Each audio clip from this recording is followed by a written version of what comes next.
All in favor, say aye. Aye. Any opposed? Hey, Mayor, I didn't see you there. All right, Virgil, you're up first.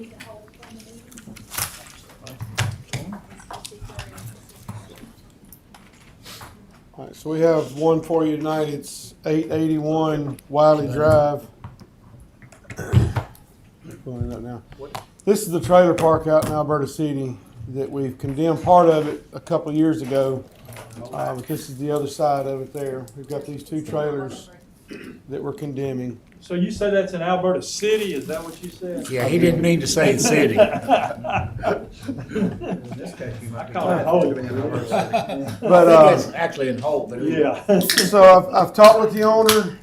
He said something about making repairs, but then they called and wanted to make repairs to make these into storage buildings, which they're not allowed to. No, And needs to go. if they go, they cannot bring any more trailers back in here. So if they don't repair them as a trailer, then we get rid of them and get rid of the trailer park. So.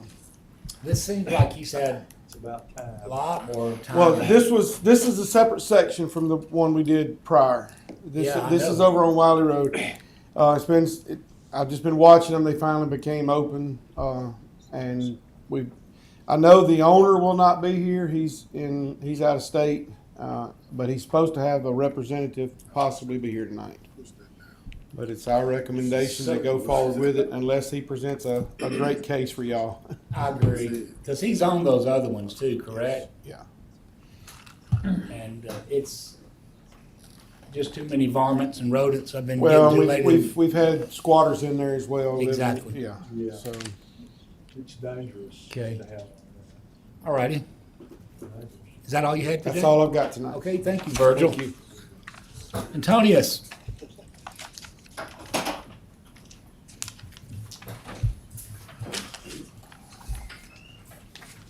All right, good afternoon, Council and Mayor. I have three applicants tonight. The first one is El Agave Tuscaloosa LLC, DBA El Agave Mexican Grill and Bar. They're applying for a restaurant retail liquor license located at 1800 McFarland Boulevard East, Suite 430. It's located in Midtown. All right. The next applicant I have for you will be will be Party Down LLC, DBA Pi Kappa Phi Formal. They're applying for a special retail less than 7 days at 130 University Boulevard. And the last applicant I have is Alabama Wildlife Federation, DBA Wild Game Cook-Off. They're applying for the 240 special nonprofit tax exempt license located at 6052 Watermelon Road in Northport. Okay, anybody have any questions? Okay, thanks, sir. Mayor Maddox. Yes, sir. I sent you last night a copy of the rules of procedure that will exist for the business license revocation hearing. So if you have any questions on that, please let me know. We also, at the same time, sent a copy to the attorney representing the business as well. Again, being that you are the impartial judge in this proceeding. Also, I'm going to ask the council when the meeting begins that we move the revocation of the business license into the agenda, knowing that's going to take, I would imagine, a considerable amount of time. So that way we're able to get the other public hearings and other business of the council, including the adoption of the budget, out of the way so that we can proceed. Just wanted to give you that as a heads up.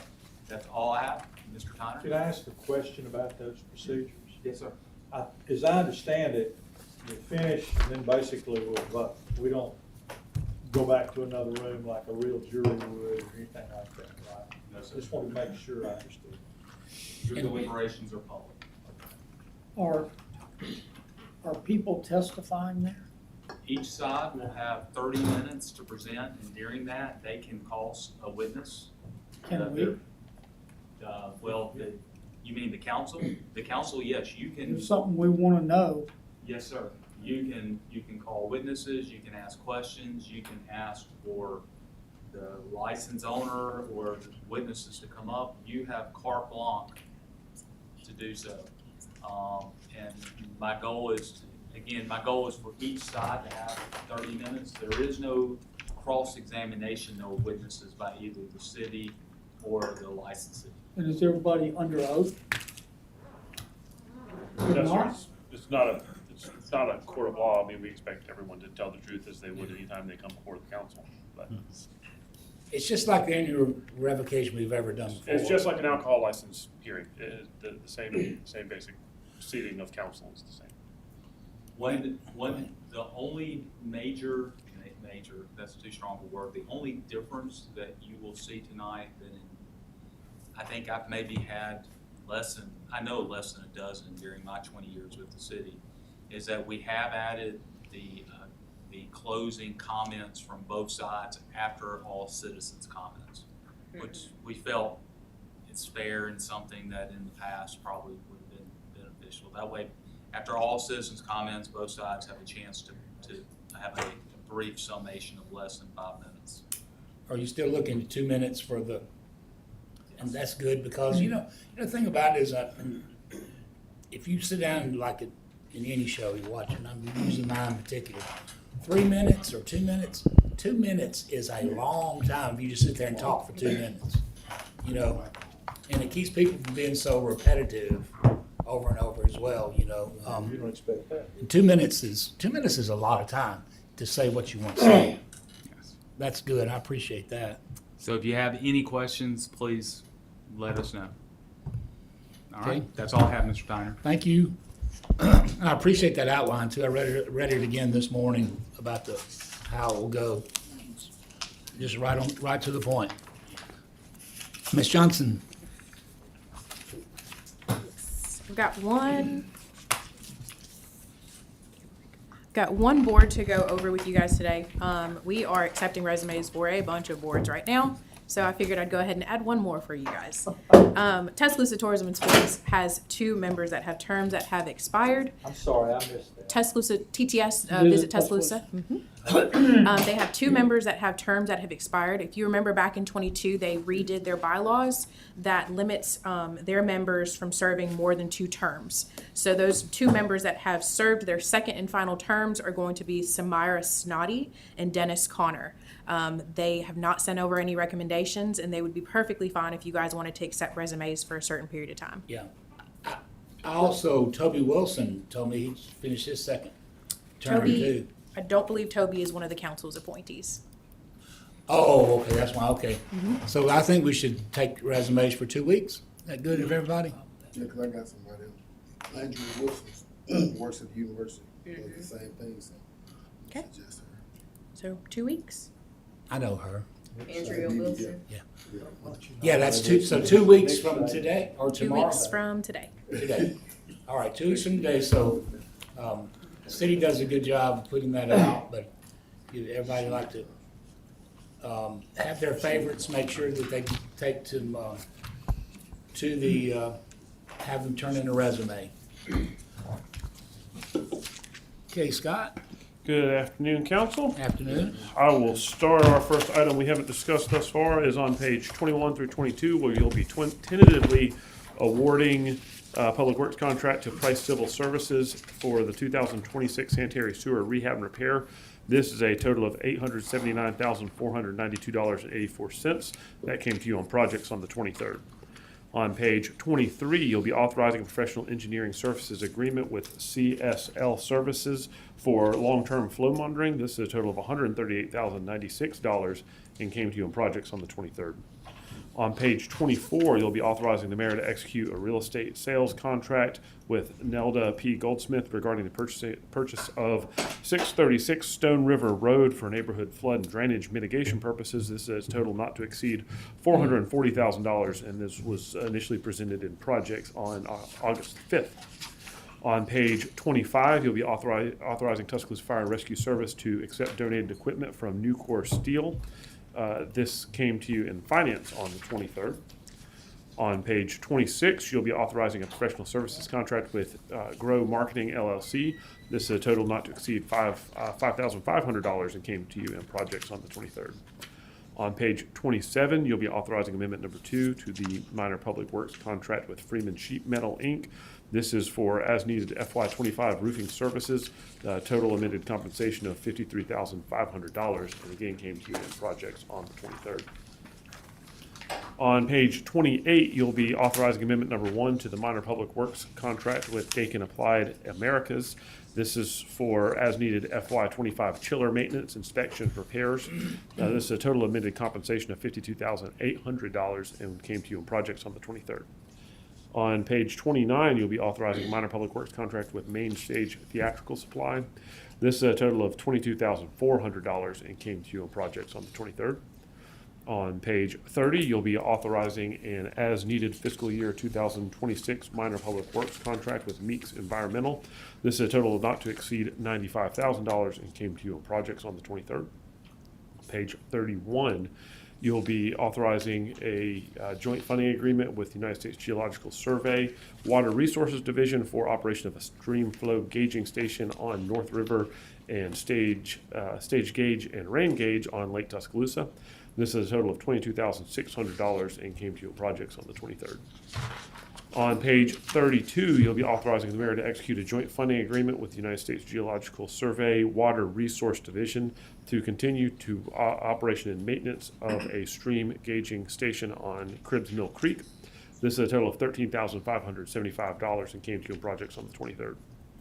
On page 33, you'll be authorizing a funding agreement with the Tuscaloosa Tourism and Sports Commission. This came to you in finance on the 23rd. On page 34 and 35, you'll be establishing the fiscal year 2026 general fund reserve for future improvements fund budget. This came to you in finance on the 23rd. On page 36, you'll be authorizing expenditure capability for the general fund facility renewal fund for fiscal year 2026. This came to you in finance on the 23rd. On page 36 through 39, you'll be authorizing the mayor to execute agency funding contracts for the 2026 fiscal year. That came to you from finance on the 23rd. On page 40 through 42, you'll be authorizing appropriation of certain opioid settlement funds to Freedom Farm. That came to you in finance on the 23rd. On page 43 through 46, you'll be authorizing the appropriation of certain opioid settlement funds to Phoenix House. This came to you in finance on the 23rd. On page 47 through 48, you'll be establishing a fiscal year 2026 water and sewer reserve for future improvements fund budget. This came to you in finance on the 23rd. Can you hold up a second there, Yes, Mr. sir. Holmes? So, here are 45 or 40 settlement of opioid funds. We've got Freedom Farms in there. Yes, sir. We've got Phoenix House in there. We allocated funding for district attorney's office. We noted, I think you brought up that that has to be used for a named or specific purpose. Yes, sir. It has to be used for a specific purpose authorized under the opioid settlement. So we need to have conversations with the district attorney's office to make sure that funding that they can use it for their purpose and it work for them. Okay, so what is there a placeholder It in is. here? It is Budgeted. budget. It is In the- budgeted. And if you look at the agency funding resolution, Okay, it is listed on there at 250,000. that's So- the 100 plus the 150? Yes, sir. Okay, all right, thank you. And so once we get that nailed down, you'll see a resolution come across that mirrors these others. On page 47 through 48, you'll be establishing fiscal year 2026 water and sewer reserve for future improvements fund budget. This came to you in finance on the 23rd. On page 49, you'll be authorizing expenditure capability for the water and sewer facility renewal fund for fiscal year 2026. This came to you in finance on the 23rd. On page 50, you'll be suspending pay plan step raises to include one step for fiscal year 2026, and amending section 1942 Exhibit D of the city's pay plan. This came to you in finance on the 23rd. On page 51 through 53, you'll be amending Chapter 7 of the Code of Tuscaloosa. This came to you in finance on the 16th, and I believe it's actually on finance today. I think it came to the 23rd and is on today. On page 54 through 56, you'll be adopting a general fund budget for fiscal year 2026. This came to you in finance on the 23rd. On page 57 and 58, you'll be adopting the Water and Sewer Fund budget for fiscal year 2026. This came to you in Finance on the 23rd. On page 59 through 60, you'll be establishing the 2026 Elevate Tuscaloosa Fund budget. This came to you in Finance on the 23rd. On page 61 through 62, you'll be amending sections 1690 and 1656 of the Code of Tuscaloosa regarding solid waste collection and service charges. This came to you in Finance on the 23rd. And finally, on page 63, you'll be authorizing amendment number 19 to the fiscal year 2025 general fund budget, and this came to you in Finance on the 23rd. Any questions for me? Questions for Scott? Okay, Fun thank you. night all the way Thank around. you. Thank you very much. Brandy, I have a question about the tourism. If somebody serves, say, Samara or Dennis, or Toby's not one of ours, but serve 2 terms, and then after another term, can they reapply to come back on the board after they sit out 1 term? Off the top of my head, there is a specific amount of time that they're supposed to wait. I Right. don't remember if within their bylaws it's based off of terms or years, but I can double check. But they do have to wait a certain amount before they Yeah. come back. I just recollect it was on 1 term, but if you'll find that out. And also for the council, if you've been getting, if not, you probably will. And I met with Mr. Holmes about this. Our sister cities agreement is, when it was first established, it's strictly for Bryant High School, Central High School, and Northridge High School. So if anybody else comes to you from TA, Holy Spirit, Charter School, Hillcrest, that's been coming up a lot lately. ACA, none of those are eligible. It has to be a city public high school. And so, so the Scott's, I think we got a meeting, don't we, next week with TTS and city schools, I believe, because when it was first established as sister cities, it was between the city of Tuscaloosa and Tuscaloosa City Schools only. And Scott's gonna do a little research on that, so if anybody contacts you, I think they already have, some of us, just want you to know that's how it was established. And so I don't want to take anything away from our city schools. Mr. President, Yes, sir. if it is appropriate, I would like to extend condolences to the family of Gary Nichols. Gary's been a good friend to this community, he's a good friend to me, but he worked for Maccabee Construction over 50 years as president of Maccabee Construction, and also he was instrumental in the formation of West Alabama Works, which has made a huge difference in workforce development in this community, and Gary passed away. Would love to just send condolences to his family. He loved our city and was served on so many things. I believe he was going to be inducted into the Civic Hall of Fame, and he's passed away before that could happen. So just sending condolences to his family for that sad day. Thank you, Councilman Crowe. Projects 2:30, Finance 3, Insurance Litigation at 3:30, then Council at 5. The Historic Preservation Commission will meet on next Wednesday, October 8th. Anybody else we don't have executive session, right? No, sir. Anyone else have anything to bring before your city council? All right, is there a motion we adjourn? Moved.